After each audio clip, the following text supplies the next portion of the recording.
burnout!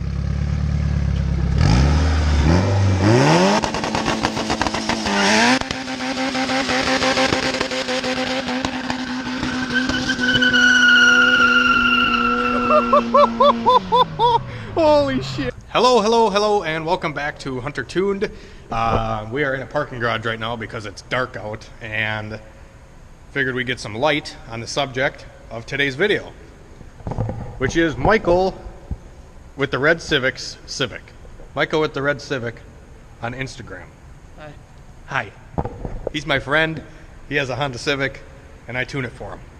Wait, you tuned it on your own, didn't you? I tried. You tried to tune it, didn't you? I tried to tune it. Okay. I mean, it wasn't bad. It wasn't bad. You had to fix some stuff. Yeah. So we started the day off. Actually, we should probably update him on what the hell you did to your car. So, before this was a Viterra low comp with normal Eagle rods, 7/8 to 1 compression, stock Y8 manifold, stock throttle body, and that's it. So then we changed. We put 8/8 to 1 compression with What rods? Custom length. P2PO. The P2PO connecting rods. Yep. Okay. Same pistons, but brand new. New rings. Polished crank. New bearings. Edelbrock Performer X intake. Skunk 70 mil throttle body. I got a max solenoid coming. So you can have boost by gear finally. I painted it. That adds 10 horsepower. Yeah. Oh yeah. Okay, so anyways, Michael did have this car running pretty good. He thought he blew it up. What really happened, Michael? This pipe. The on the CX manifold? Racing. Did they ever get back to you? No. Okay. And Well, it CX says in their Racing, ad, shame on you. It literally says on their ad, won't crack. Won't crack. New design, thick piping, won't crack. Okay, well, anyways, Michael has a CX Racing top mount turbo manifold, which is a good manifold. It's not a bad manifold. It's got thick flange. Yep, it's got thick piping, thick flanges, all that kind of stuff. But the welds on the manifold are subpar. One of the welds actually cracked 360 degrees all the way around the pipe. So we had to get that fixed, and he got it TIG welded by a local shop here. And now the manifold is all fixed. But showed it to Casey Kellogg. yeah, Casey Kellogg. Great TIG welder. Yeah. What's his Instagram?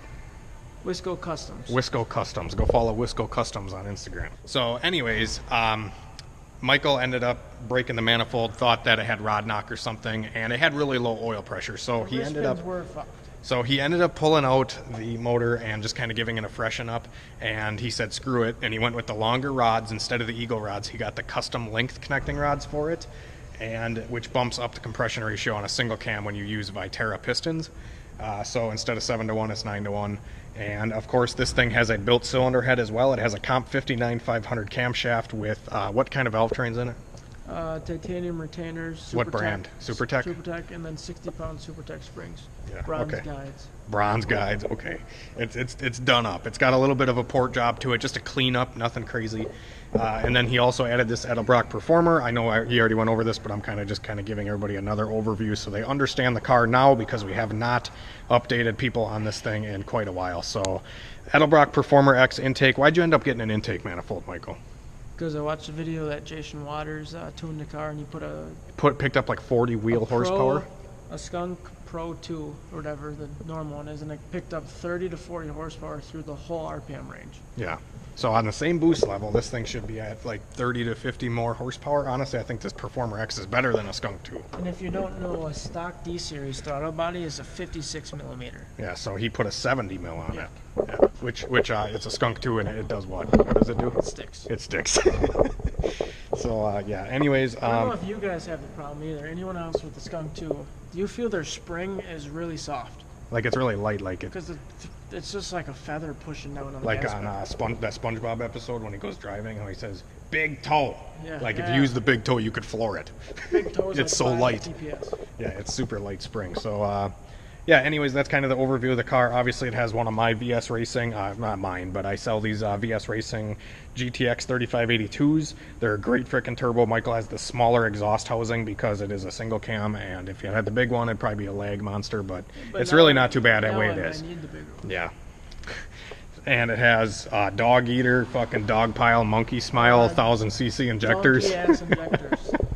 Yeah, I got them from a guy off Sport front wheel drive, and he redid them or whatever, and now I think they're called like Evolve something. Yeah. I don't know. Lost track of that. You're running a stock radiator, stock cooling fan, all that kind of stuff. It's got just eBay motor mounts. Megan Racing Track. He's got it. The only other thing you got to do to this car to make it pretty much perfect is redo the intercooler piping and put a B series transmission on it. Yep. And then this thing would be like a 10-second car. For sure.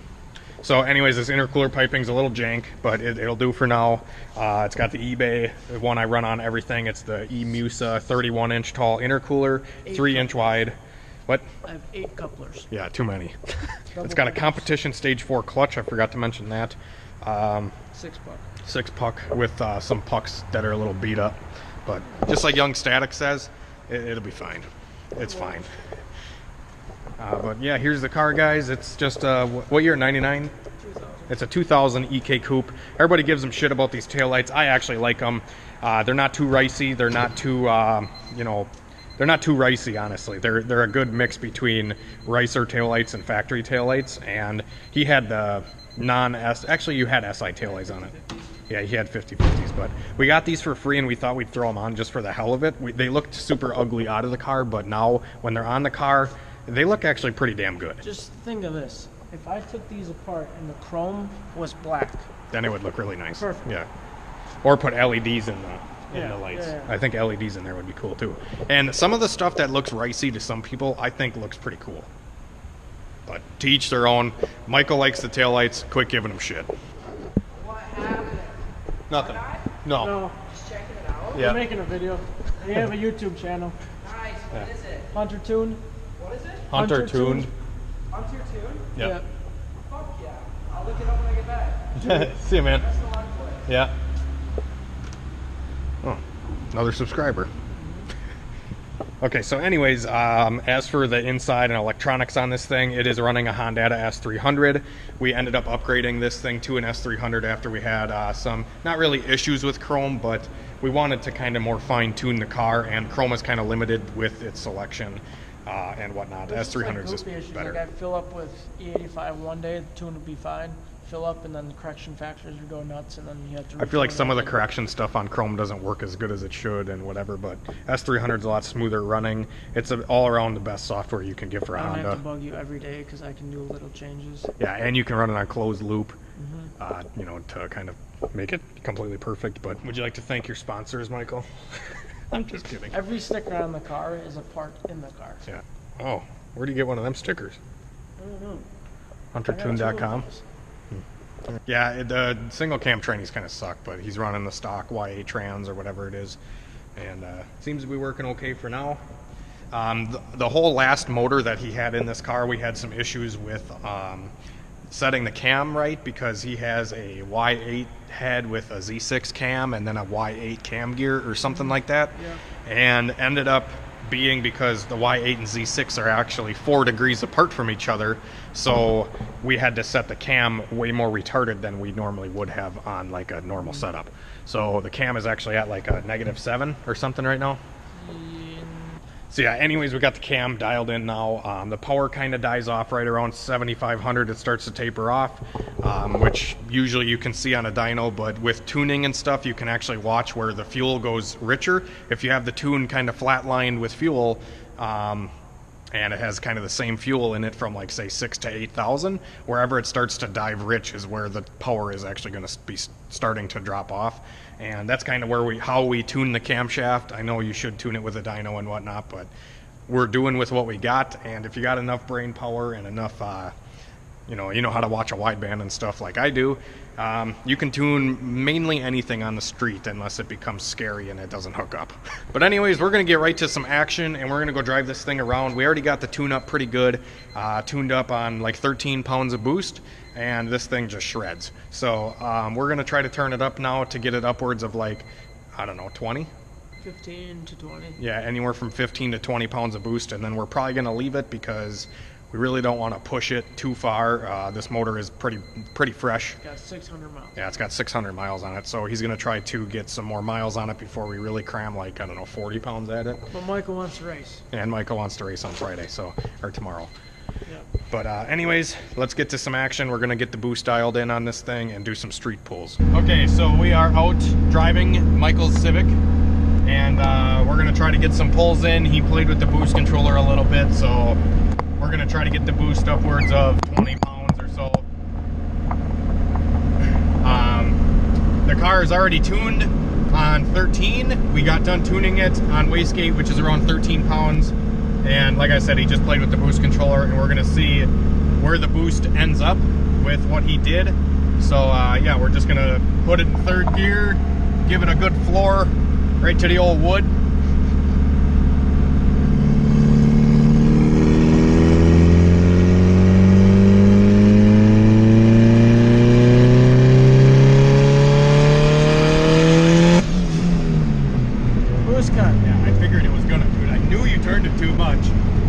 Good at turning the boost controller too much, aren't you?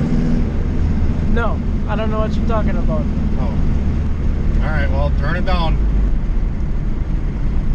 Then we just turn boost control, cut off? I mean, I'm kidding. Here's the camera. And that, kids, is why you have boost cut enabled on your tune. And if you don't have boost cut, we could have just blew the engine.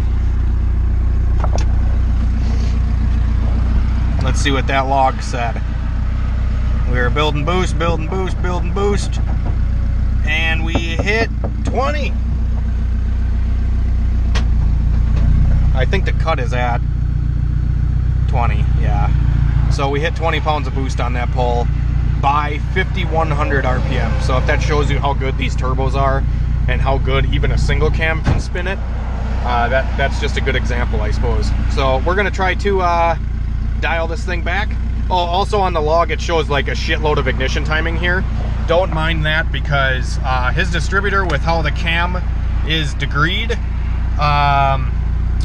it's set at like normal timing.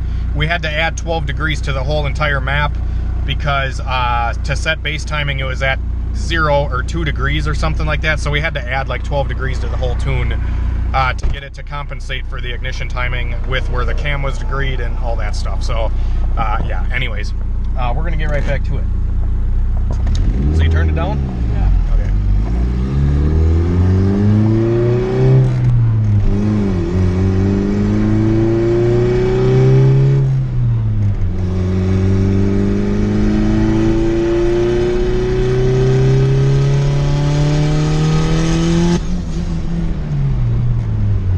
You already had it turned when we started. Yeah.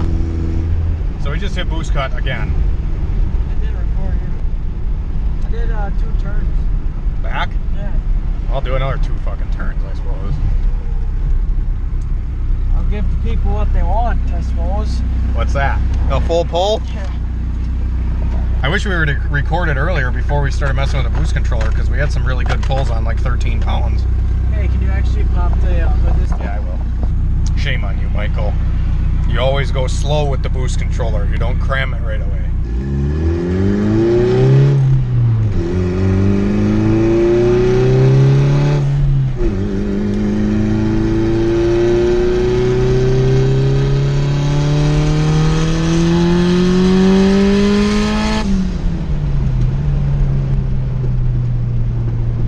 How much boost was that?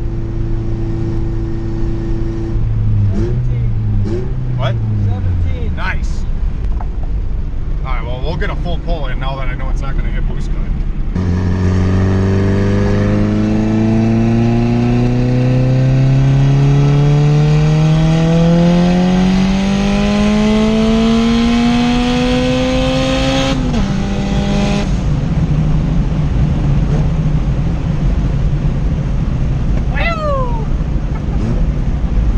This one nasty bitch on 17 pounds only. Bugger rips. And the cool thing about a single cam with a cam is that the power kind of naturally comes in softer. Yep. You know what I mean? It's not like a big B20 VTEC like my car. where it's just like, bop, right away. So, but yeah, when this thing gets like 7 grand, she's gone. Want a two-step? Get a video of the two-step good? Sure. Hang on. Okay, so now we have to set the two-step up a certain way because when we pull the normal amount, maybe that's why your two-step sounded fucked up. Because the timing was all messed up. Okay, so if we're pulling 15 degrees naturally right now, we should probably pull like 35 or 40. I'll start at 35.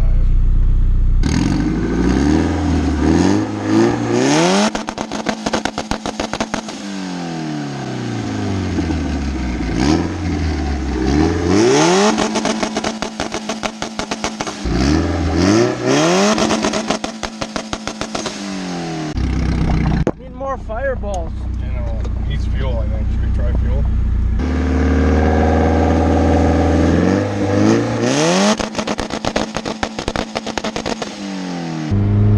The two-step sounds clean, doesn't it?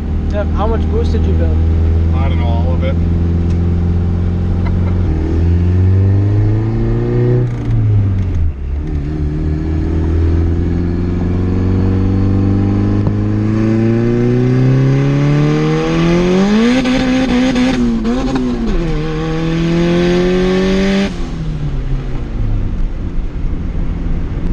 Just call me Kyle Wade. Just kidding, Boosted Boys, I love you.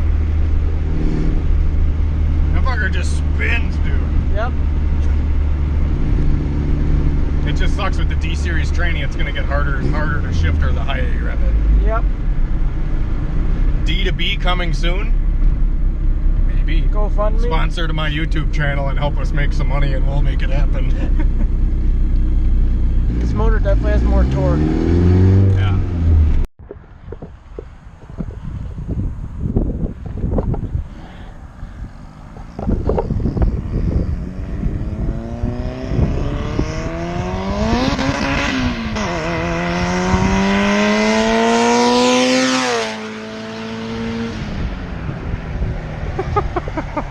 This thing cooks, dude.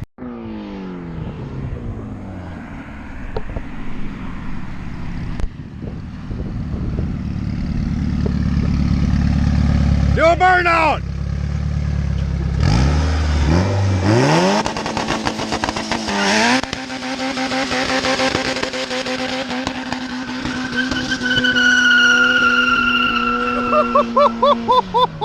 Holy shit.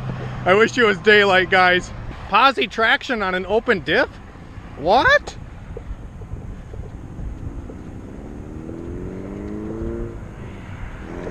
Not bad, not bad. Alright guys, so I'm going to close out the video here. Hopefully you guys enjoyed Michael's single cam ripping down the road. We got it tuned on pretty low boost. It's only on 17 pounds right now. He does plan to push it to like 30 or so, but he's almost out of injector already at like 18 pounds of boost, which is like B-series boost level out of injector at 1000cc type of thing. So he's definitely making good power, but I don't know if it's the smartest thing for us to really crank on it without proper fuel, because I think I've learned my lesson with the B20 VTEC time and time again, even though it's a weak motor or whatever. But I feel like part of my reasoning why breaking the B20 all the time with the cracked sleeve and stuff was mainly due to the fact that I was out of injector. So I'm going to just play it safe, and tomorrow we're going to send the B20 VTEC down the track pretty much as hard as I feel confident in running it. It's probably going to break. I'm just letting you guys know. I'm going to push it pretty hard, or try to push it really hard. Hopefully nothing breaks right away, and we can get a few good passes in on the B20. Yeah, I had to change the oil pan gasket and stuff on it today because it was leaking really bad. Because when I pulled it apart to check the main bearings and all that, I reused the pan gasket and it ripped, so it was leaking pretty bad. So I fixed that tonight, along with tuning Michael's car. We got it dialed in really good. Yeah. Leave a like, subscribe, comment. Let me know what you guys think of Michael's new setup. It's definitely pretty awesome. It definitely did not like wrap, like it like hits a VTAC and boost at the same time and just wraps the fucking tack like a B Series does. And his car's never done that, so it's super cool to see his car actually working how it should. We finally got it dialed in. Sometimes it does take a little bit of time with setups to get them dialed in, and sometimes it costs parts when you don't know what you're doing 100%. And single cams with different camshafts and all that kind of stuff without a dyno, and then having Michael mess with stuff and whatever, it's a little bit tricky sometimes. So yeah, let me know what you guys think about Michael's new setup, and hopefully you guys enjoyed the video. If you did, please hit the like button, subscribe, and comment. And yeah, tomorrow we're going to the track, so I don't know if Michael's really going to be able to go super fast or anything, because we can't use both slicks on both cars. We only have one set of slicks, and I would really like to run my car and send it down the track as hard as I can. We'll see what it ends up running. Hopefully nothing breaks, but I'm definitely way past the edge of this B20. I'm way past the edge of it, but we're just going to send it and see what happens and see how fast we can make a stock sleeve B20 go. So be sure to check in for that video coming. And yeah, till next time, guys, thanks for watching and have a great night.